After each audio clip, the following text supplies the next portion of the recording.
YCP నిరసన rally కార్యక్రమాలు పెద్ద ఎత్తున నిర్వహించింది. విద్యుత్ శాఖ వద్ద ప్రభుత్వానికి వ్యతిరేకంగా నిరసనలు చేస్తూ ధర్నా చేపట్టారు. ప్రజలపై విద్యుత్ ఛార్జీలు పెంచుకుంటూ పోతే సామాన్యుడి బతుకు ఛిద్రమవుతుందని వైసీపీ నేతలు ఆవేదన వ్యక్తం చేశారు. ప్రజా సమస్యలు దృష్టిలో పెట్టుకుని వెంటనే ఉపసంహరించుకోవాలని ప్రభుత్వానికి డిమాండ్ చేశారు. మాజీ మంత్రి ధర్మాన ప్రసాదరావు, శాసనసభాపతి తుమ్మనేని సీతారాం.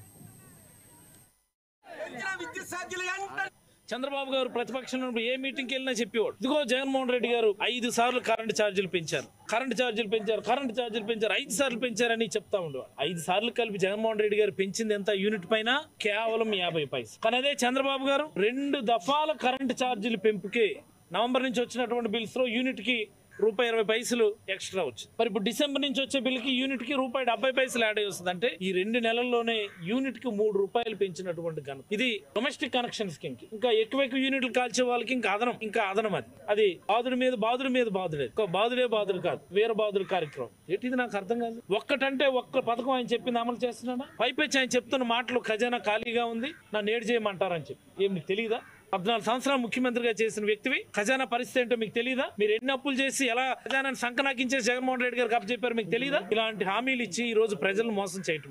ఒక్కరు ఈ రోజు రాష్ట్రంలో ప్రజలు సంతోషంగా ఉన్నారా? చూసినా విపరీతంగా దాడులు చేయటమే కాదు, కేసులు పెడుతూ ఉన్నారు. నిరుద్యోగ వస్తువులు అయితే చిన్న ఉద్యోగాలు చేసుకున్న ఫీల్డ్ అసిస్టెంట్లు, ఆశా వర్కర్లు, అంగన్వాడీ వాళ్ళు, సిఎఫ్లు, ఫీల్డ్ అసిస్టెంట్స్, ఇలాంటి ఉద్యోగస్తులను కూడా కనీసం గ్రామ స్థాయిలో సాయం చేసిన వర్కర్స్ ను కూడా స్కూల్లో పనిచేస్తున్న కూటమి ప్రభుత్వం తీరుపై పెందుర్తి నియోజకవర్గం